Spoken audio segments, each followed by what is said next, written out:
terima kasih Anda masih bersama kami di Kompas Siang. Saudara Majelis Hakim kasus dugaan korupsi ekspor benih lobster atau benur menurut rencana akan memvonis Edi Prabowo yang kini mantan Menteri Kelautan dan Perikanan. Edi saat menjadi menteri diduga menerima suap dalam izin ekspor benur. Jaksa pada kasus dugaan korupsi izin ekspor benur menuntut Edi Prabowo penjara 5 tahun dan denda 400 juta subsidiar 6 bulan kurungan. Edi, kata jaksa, terbukti menerima suap 25,7 miliar rupiah dari pengusaha benih lobster. Suap diterima dalam kapasitas Edi waktu itu sebagai Menteri Kelautan dan Perikanan. Tapi Edi menolak tuduhan korupsi. Anda lihat saja di perizinan-perizinan banyak di KKP itu perizinan. Dari awal saya bisa lakukan itu kalau niat saya mau korupsi. Sebagai Ketua Komisi 4, saya 5 tahun jadi Ketua Komisi 4. Jadi teman-teman, saya tidak bermaksud untuk menutup-nutupi, saya hanya bicara fakta. Kenapa saya harus mengajari anak buah saya nyari uang, tapi uangnya yang kecil-kecil? Kalau niatnya mau korupsi. Sekali lagi, tidak ada niat dalam hidup saya untuk korupsi, apalagi mencuri uang negara. Dan saya sudah buktikan itu. Saya mohon doa saja, proses ini akan terus saya jalani. Saya sudah 7 bulan mendekam di penjara KPK yang juga tidak enak, panas, jauh dari keluarga. Saya nggak pernah ketemu keluarga saya dalam suasana ini. Tidak cuma Edi yang terlibat, tapi juga sederet orang dekatnya saat jadi menteri. Ada staf khusus, sekretaris pribadi yang juga dijerat di kasus ini. KPK juga menetapkan pengusaha penyuap Edi sebagai tersangka yang ikut di sidang bersama Edi. Ekspor benur diizinkan dengan sejumlah syarat yang harus dipenuhi perusahaan. Sejumlah perusahaan akhirnya mendapat izin, tetapi mesti memberikan imbalan tertentu kepada menteri melalui orang-orang dekatnya. Inilah yang jadi perkara korupsinya. Amirul Mukminin kepada saksi Safri dan saksi Andro Misanta pribadi tersebut menunjukkan bahwa benar ada kerjasama antara saksi Amirul Mukminin, saksi Safri, dan saksi Andro Misanta pribadi dengan terdakwa. Jawaban saksi Safri bahwa entar aku lapor ke Bapak dan saya sudah lapor Bapak. Yang maksudnya saksi Safri akan melaporkan hal tersebut kepada Bapak atau terdakwa. Bukanlah jawaban yang asal jawab, namun jawaban yang benar-benar akan dilakukan oleh saksi Safri setelah menerima laporan saksi Amirul Mukminin. Sebagai wakil ketua tim uji tuntas atau due diligence, seharusnya saksi Safri akan melaporkan atau membicarakan tahapan atau permasalahan ekspor dengan saksi Andro Misanta pribadi selaku ketua tim uji tuntas atau due diligence atau dengan dirjen-dirjen terkait. KPK menangkap Edi pada 25 November 2020 di Bandara Soekarno-Hatta sepulangnya dari Amerika Serikat. Tim Liputan, Kompas TV. Hari ini rencananya Edi Prabowo dan 5 terdakwa lain menjalani vonis kasus korupsi izin ekspor benur. Kita ke Pengadilan Tindak Pidana Korupsi Jakarta untuk menemui rekan kami, jurnalis Kompas TV Aulia Faradina yang memantau pembacaan vonis Majelis Hakim. Aulia, vonis sudah dibacakan, saat ini hasilnya seperti apa?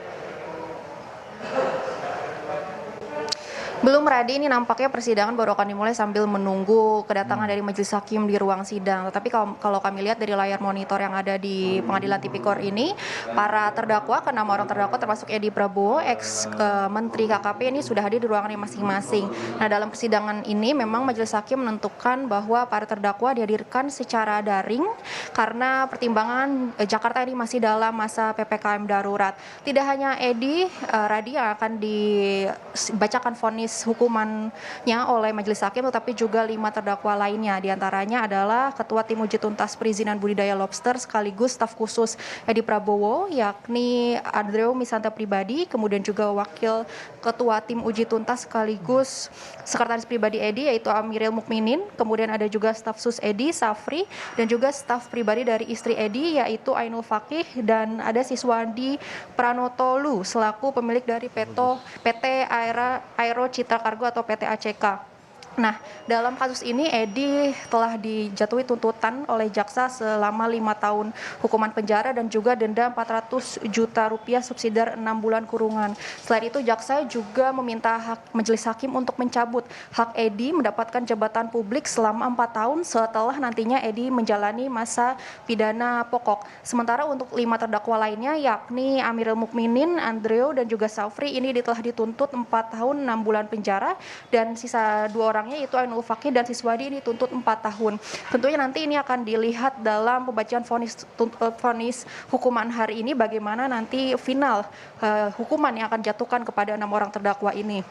Nah, kalau dari sidang tuntutan Edi beberapa waktu lalu dibacakan oleh jaksa penuntut umum bahwa hal yang memberatkan hukuman terhadap Edi 5 tahun penjara ini adalah karena Edi dinilai tidak mendukung program pemerintah dalam memberantas korupsi dan juga tidak menunjukkan teladan yang baik selama Edi ini menjabat sebagai Menteri KKP kala itu. Sementara hal yang meringankan ini Edi dinilai bersikap sopan selama persidangan, kemudian juga belum pernah dihukum dan mengembalikan sejumlah aset yang sudah disita. Karena kita ketahui KPK sudah menyita sejumlah aset yang dimiliki Edi terkait dengan kasus ini dalam bentuk rumah, tanah, mobil dan juga perhiasan mewah. Totalnya saja mencapai 89,9 miliar rupiah.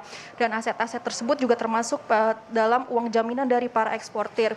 Dari pihak KPK juga meminta majelis hakim ini terus mempertimbangkan fakta-fakta hukum yang terdapat dalam berkas tuntutan untuk menjatuhi hukuman vonis terhadap Edi Prabowo. Lalu terkait dengan total uang suap, Edi ini diketahui menerima sebesar 25,7 miliar rupiah dari pihak pengusaha ekspor lobster. Kemudian juga dari 25,7 miliar rupiah tersebut didapat 2 kali. Yang pertama adalah sebesar 77.000 dolar Amerika Serikat dari Direktur PT DPPP Suharjito, yang Suharjito ini juga sudah jatuhi vonis hukuman lebih dulu dibanding Edi, sementara sisanya 24,7 miliar rupiah ini didapatkan dari sejumlah pengusaha eksportir benih lobster dalam bentuk biaya kargo, dalam bentuk biaya pengiriman kargo dan juga menggunakan beberapa perusahaan boneka. Selain itu, jaksa juga menilai bahwa Edi ini berperan aktif dalam mengintervensi izin budidaya lobster dan juga pengiriman benih lobster ke sejumlah negara dengan melibatkan juga beberapa eksportir. Nah, sebelum menjalani vonis tuntutan dan juga sidang vonis ini, Edi juga sempat menjalani atau membacakan pledoi atau nota pembelaannya. Di situ Edi membantah bahwa dirinya ini terlibat dalam kasus dugaan suap benih lobster. Ia juga membantah melakukan hal tersebut dan juga ia mengatakan bukan pemilik dari PT ACK selaku perusahaan yang memonopoli pengiriman benih lobster ke luar negeri. Dan ia juga sempat menyinggung terkait dengan kondisi keluarganya bahwa ia di umurnya yang 49 tahun ini sudah tidak memiliki kemampuan untuk menanggung beban berat. Terlebih ia masih memiliki seorang istri dan juga tanggungan 3 orang anak. Nanti kita akan terus nantikan, Radi, bagaimana jalannya sidang vonis terhadap Edi Prabowo dan juga 5 terdakwa lainnya hari ini. Apakah nanti vonisnya lebih berat dibandingkan tuntutan dari jaksa penuntut umum ataukah lebih ringan dari tuntutan? Radi? Baik, menarik untuk kita tunggu nanti vonis terhadap mantan Menteri Kelautan dan Perikanan Edi Prabowo terkait kasus ekspor benih lobster. Terima kasih Aulia Fradina dari Pengadilan Tindak Pidana Korupsi Jakarta. Masih soal